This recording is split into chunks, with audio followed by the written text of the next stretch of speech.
Well, hello, welcome again to a reading through of Odyssey Book 5, and I got up to line 339.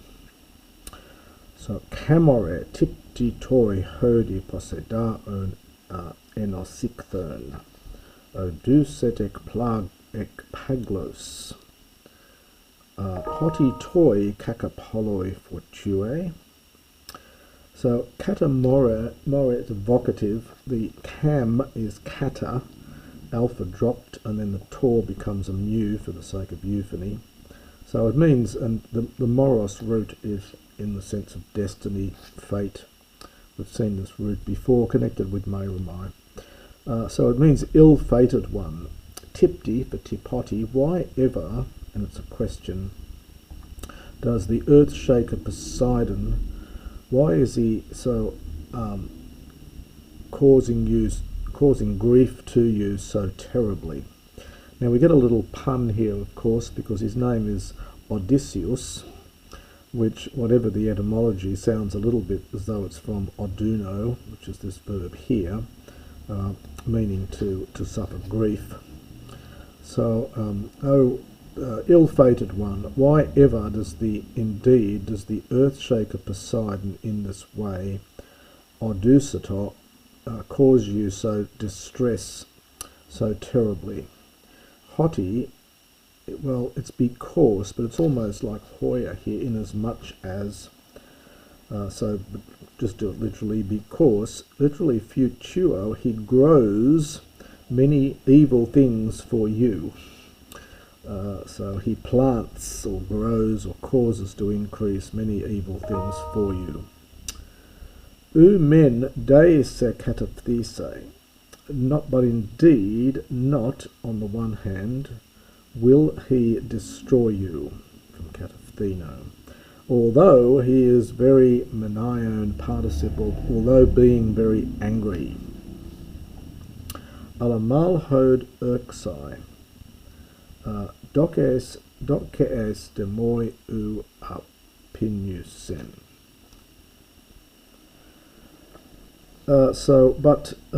Do very much the following thing, and you seem to me, in other words, act in the following way, but you seem to me not to be without sense. It's alpha privative, this pinus root of intellect. So you do not seem to me to be stupid. Hemeta taut apodus, having taken off these clothes, kalepe from kata and lepo, again the alpha just drops out and the tor becomes a lambda for the sake of euphony. So leave behind the raft, and then to be carried by winds. Ater, a very strong but. It must be from one of the verbs of swimming, but swimming with your hands. This is the epimaiamai, to strive for or to reach for. Strive for a journey here, not a return journey, but just, I think here, a journey. So strive after a journey to the land of the Phaeacians. Hothi, where it is fated toi for you aluxai. This is aorist infinitive from alusco, to flee, where it's fated for you to flee. Tade, and then, or perhaps it's almost like at that place, although there's no iota subscript here. So perhaps something like there, or at that time, or even then. Tanusai, infinitive, and there's a preverb with hupo here. So tie this credemnon, this is a veil, a woman's veil, under your breast, this umbraton, this immortal veil under your breast. For neither, understand, is there fear for you, Pathiane, that you are about to suffer anything. Could be an aorist infinitive, could well, no, it can't really be a future, can it? So, nor is there a fear for you to suffer anything, nor to perish.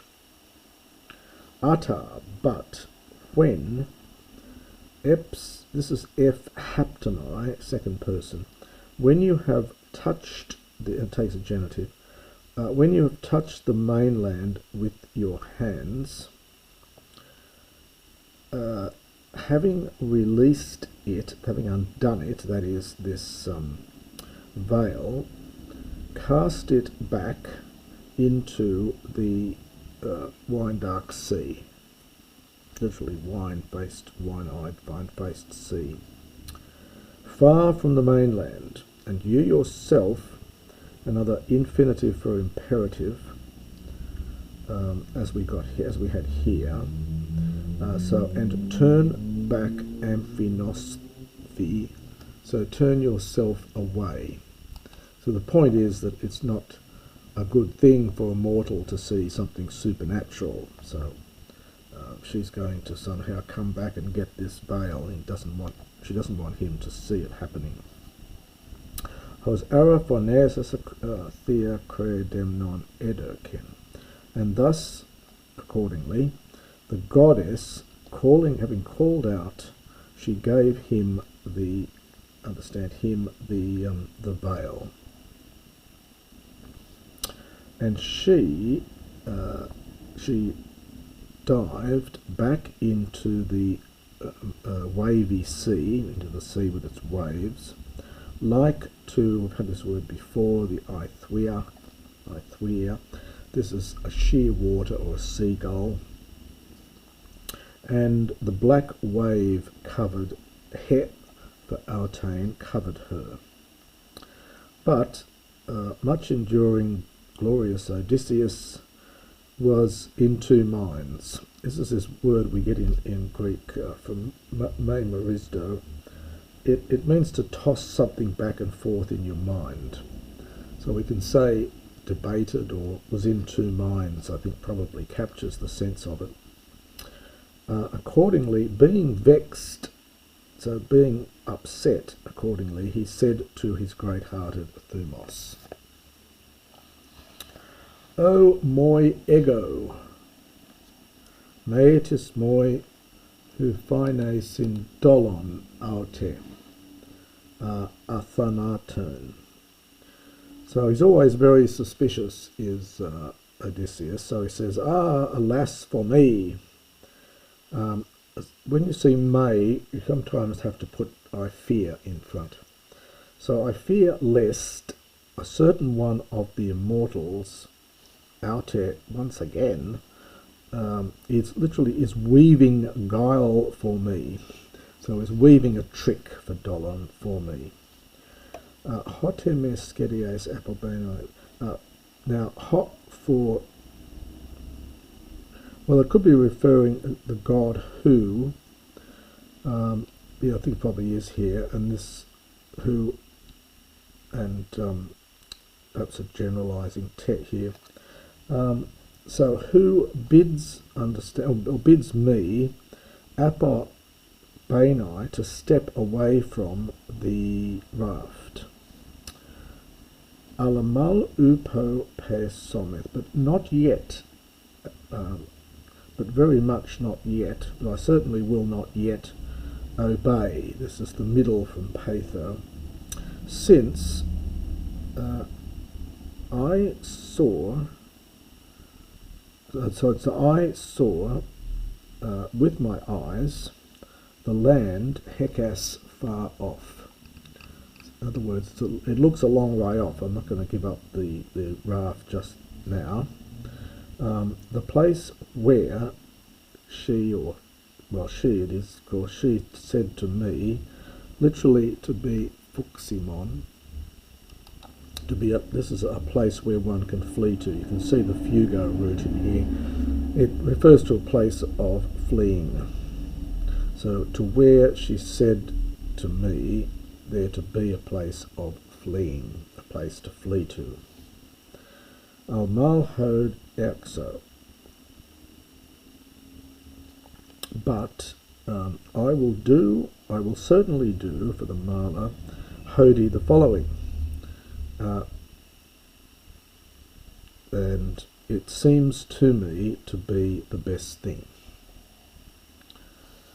Now we get Ofra An and Tofra. So while ever the timbers literally are fitted, so perhaps hold fast or are fitted in their fastenings, so while ever that happens, then this is a future here, Meneo from Meneso. Lovely example of where you see the middle step from, you get from Meno, you get Meneso, and then the sigma drops out as we have here, and then in Attic, of course, you get contraction. So I've sometimes likened Greek, Homer's writings a little bit like an archaeological dig, where you look at the various layers, and you can see the various layers of what's happening to the language here. So while ever this is happening, for that time I will remain out to here, and I will endure suffering woes, suffering griefs. But, very strong but whenever indeed,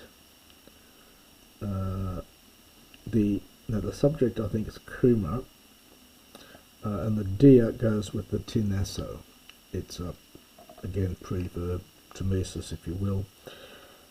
So, but whenever in fact the wave shakes, and the dia makes it very strong, so shakes asunder my raft, nakes on my, then I will swim.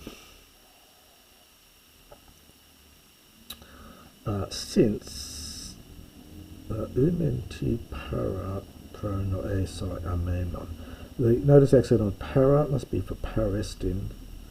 So it is not, literally there is not present in any way pronoesai to think of something that's better. In other words, since I don't have any better idea. Now, heios hotauta, so while he, Hormina, while he was thinking about these things, while he was in his heart and in his mind and in his heart, so while he was almost wrestling, not quite wrestling, but while he was cogitating, tossing back and forth these things in his mind and in his heart, the earth shaker Poseidon, Orsa, from Ornumi,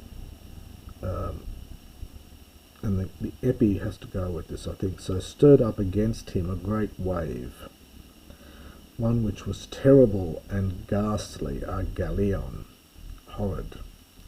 Cat Aerophis, often used of a cave, something like overarching. It's connected with the oriphos, the roof, so it's sort of roofed over, so we'd say overarching. And it drove against him. As a animos tsaes, tsaes is a third declension adjective, and it's agreeing with animos, so it's blustering. So as a blustering wind, tinasso shakes, the aia is the chaff. This is neuter plural. So the chaff, thermona, well, sorry, this is genitive plural, isn't it? So it's the heaps of chaff. This word here, it's thermon, means a heap, only occurs here in Homer. You can see the root, it's connected with tithemi. So it means a heap. So as when a blustering wind shakes the heap of, now the kaphalion I think goes with the aion, I think it means something like dry chaff, which so this is the wind, which it scatters, from dia scatenumi, which accordingly it scatters aludos ale. So a bit here and a bit there. So we'd say hither and thither. So just like that, thus he dia skedasi, so he scattered the great beams. This is the great wooden beams of the raft, so called. But Odysseus stood, now it's Amphi Henidurati Bine. So it's something like, it's to stand around, it's like our word bestride.